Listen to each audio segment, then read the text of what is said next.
Welcome back to another day in the LJS era. I'm your host of the most Taylor LJS. You doing good? I'm doing pretty good, but are you doing good though?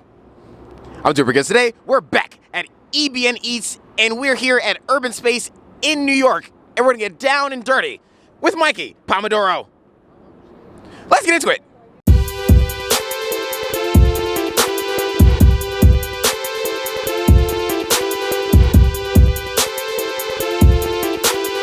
We're back at EBN Eats, and I'm joined by Mikey Pomodoro, Marco Catafesta. Marco Pomodoro. yes, double the damn M's like we at M&M World, but this is not Times Square. Ladies and gentlemen, we're here at EBN Eats. Why don't you guys let the people know who you are and what you do? I'm Mike Maranti, owner operator of Mikey Pomodoro.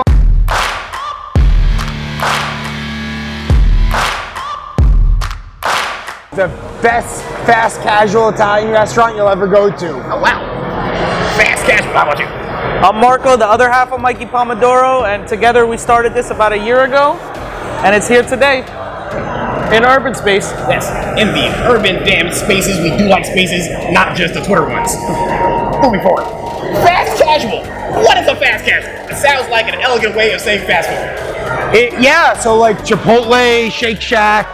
It's fast food, but the next level.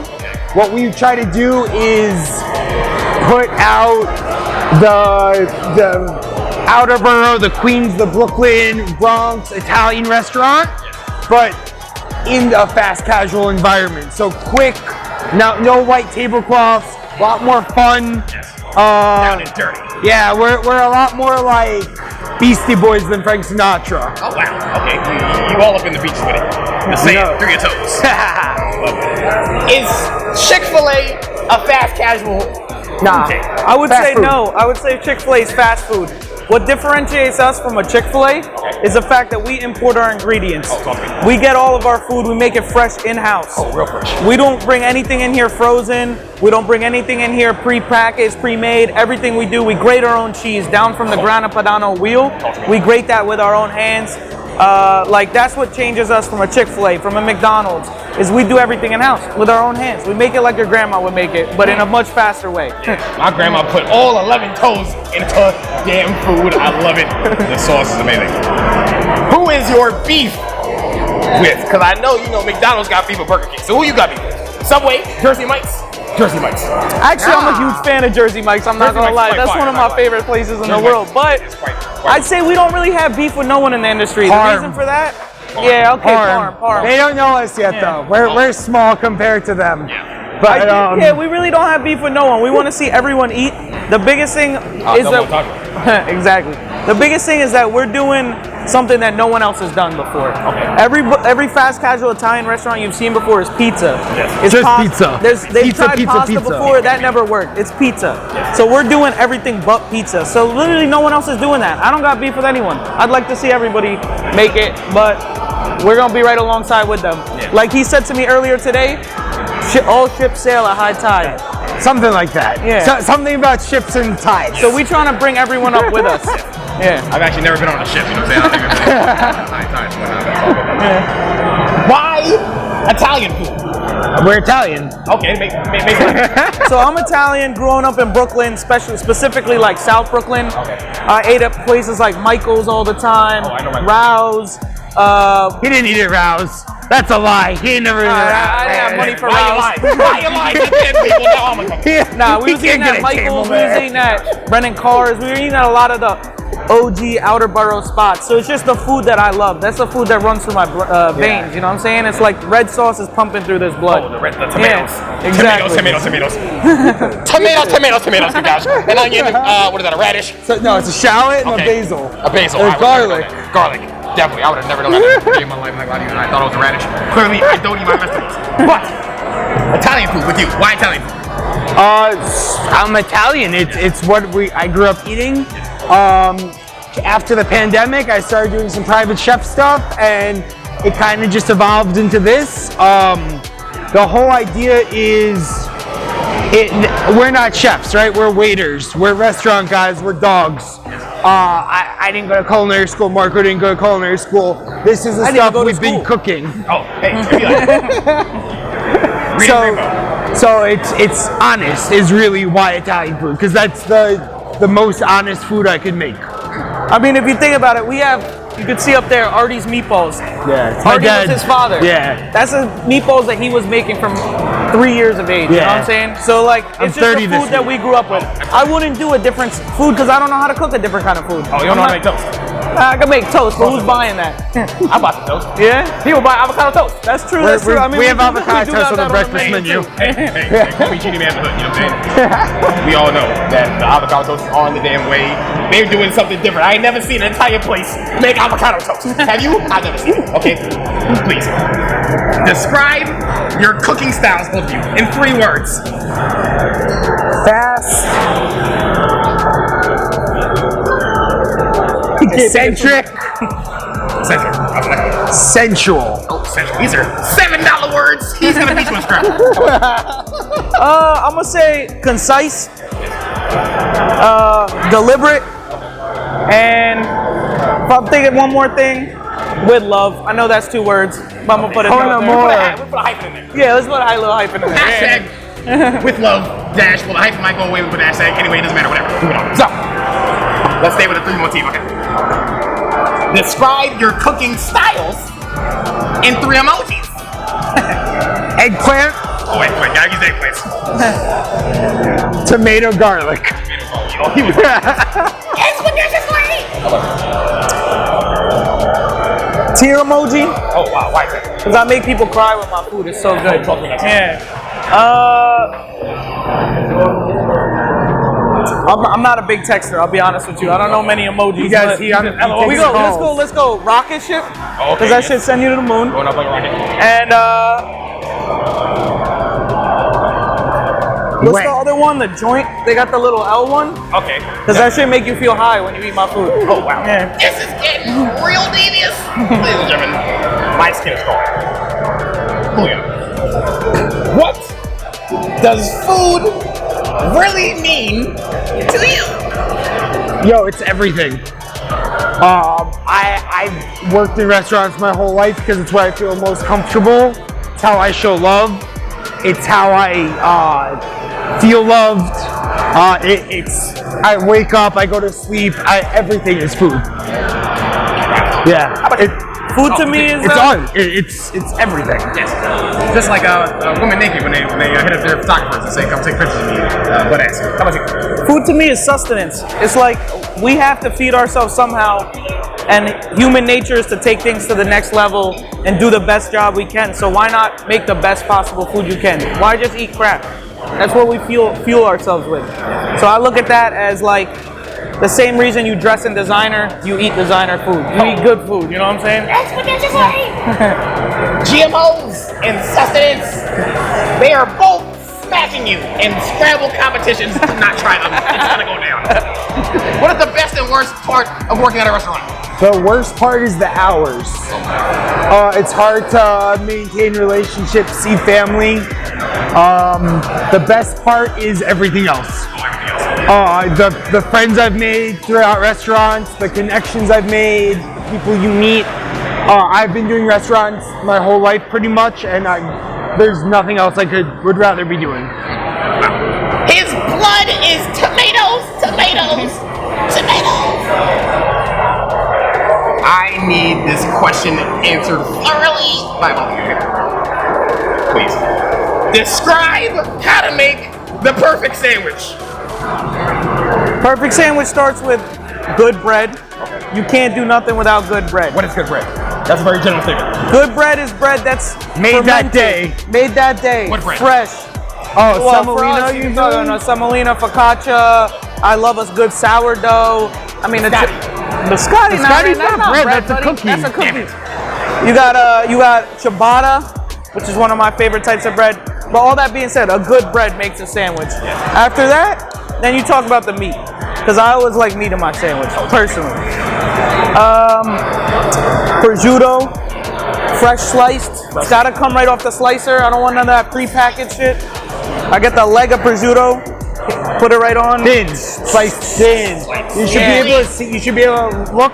I should be able to see you through the prosciutto. Oh, translucent. And now I need that chemical reaction of meat and cheese, so I need a little bit of.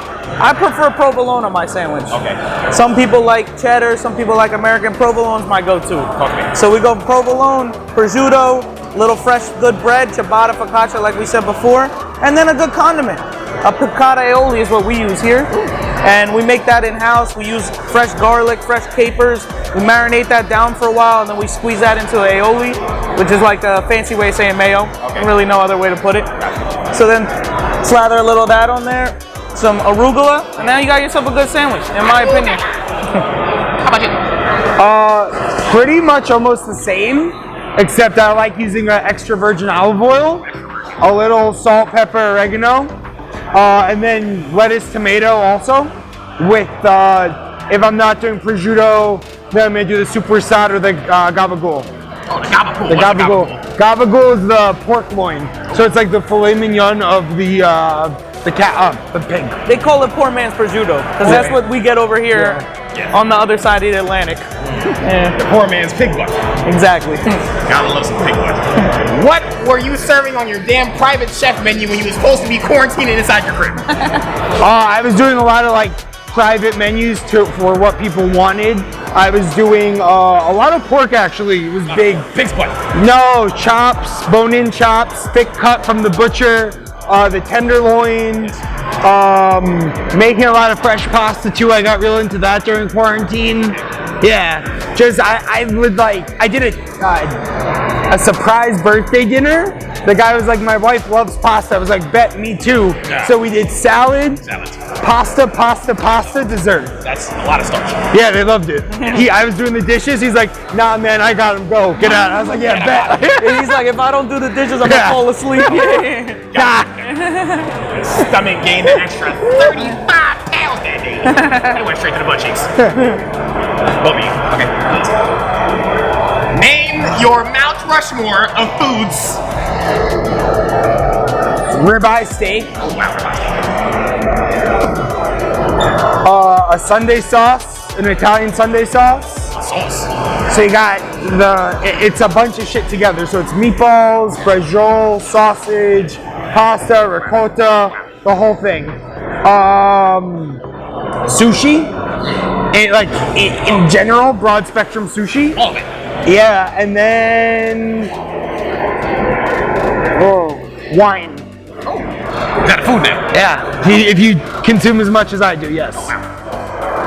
Wine, if consumed in large quantities, is now edible. It's great. 2022. How about you? I'm gonna have to say oxtail is one of my favorite things growing up, man. Some slow cooked. In that same vein, ossobuco, which is like Italian oxtail just with veal, and it's the leg. But it's the same style. They slow cook that down. He likes to suck the marrow out. Yeah, you got the marrow, you got it. And then Dover sole, which is like this fish that comes only from England. We just had that the other day at La Pavilion over here. We had like a congratulatory dinner for ourselves. Yeah. Bro, that shit goes crazy. It's like the best tilapia you ever had. And then foods I've never heard of a day in my damn existence. and then I gotta say pasta. I can't go wrong with pasta. I could eat pasta every single day of my life. There's so many different ways to prepare it. Indeed. So many different ingredients that could be used with it. Indeed. So many different shapes the pasta can come in. I mean, I could really just eat that every day. I don't need nothing else. Yeah. Top pastas. Both of you right now, go. Carbonara. Wait, pasta shape or dish? Pastas, because you was going to people's cribs giving them pasta, and more pasta. So what's the pasta? I gotta say, carbonara used to be my favorite dish in the entire world. Since I've grown up, I've gotten a little, more eclectic and healthy with my food choices. But starting off carbonara, which is just, you take like a nice bucatini, cook it down. What's a bucatini? Tell the people what a bucatini Bucatini is. is a Roman style pasta. It's thicker spaghetti. It's got a hole right down the middle. It's So like when if you cook spaghetti it- was a straw. Yeah. So I can smoke it. Yeah. You could stuff it with a little cheese and hit it like a one hitter if you That's what they wanted do in to. Italy, actually. Really? They That's smoke it's called getting Italian. Oh wow. This man goes first in his pastas. Pasta, and more damn pasta. I don't think you named your pastas. So my favorite is this one called Malfadini.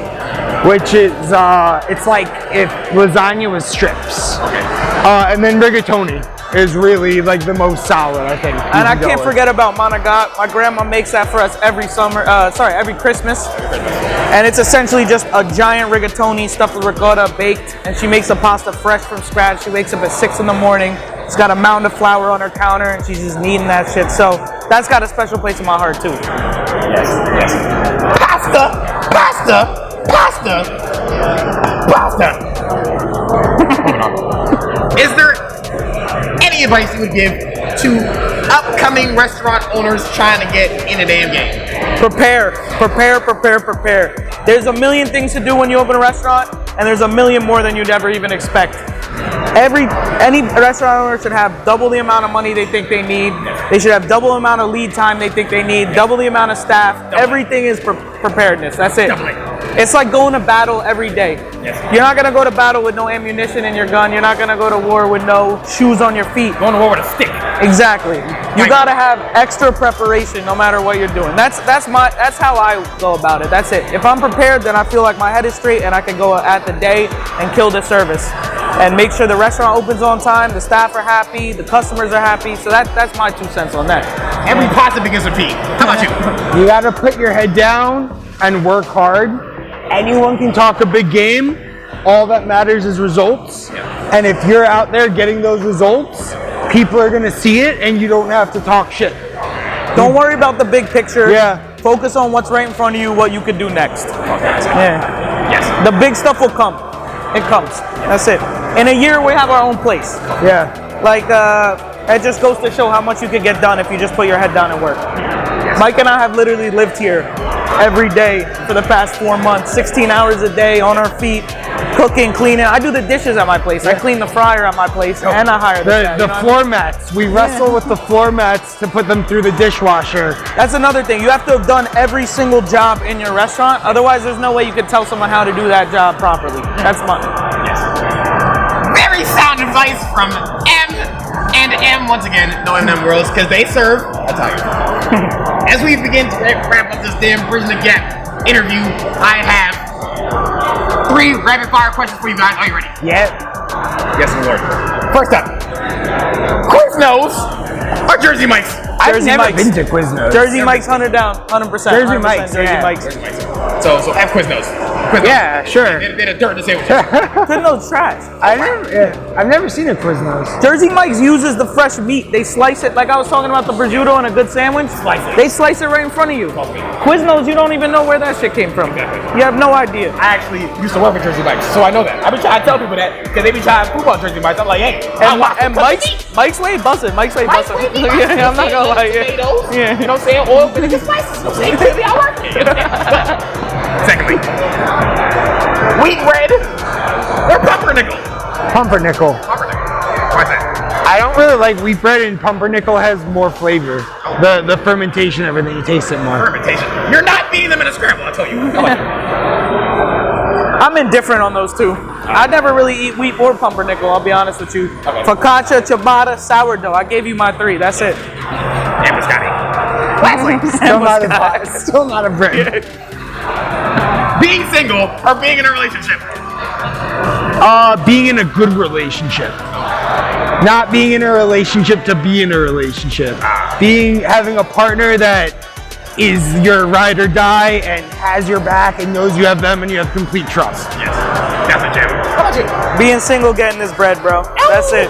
I don't got time for no relationship. Talk to me. Listen, I could go see a shorty a night here and then come back to work and I got nobody to worry about texting my phone. Oh, where you at? I've actually been single for about 2-3 years now and I enjoy it. Yeah. We clapping these hoes from Monday through Sunday. Ladies and gentlemen, my name is Taylor Ella Jazz. Can you please say my name is and insert your name? And you're watching EBN Eats. My name is Mike Moranti, aka Mikey Pomodoro, and you're watching EBN Eats. My name's Marco Catafesta and you watching EBN Eats. Bow! They creepin', yes they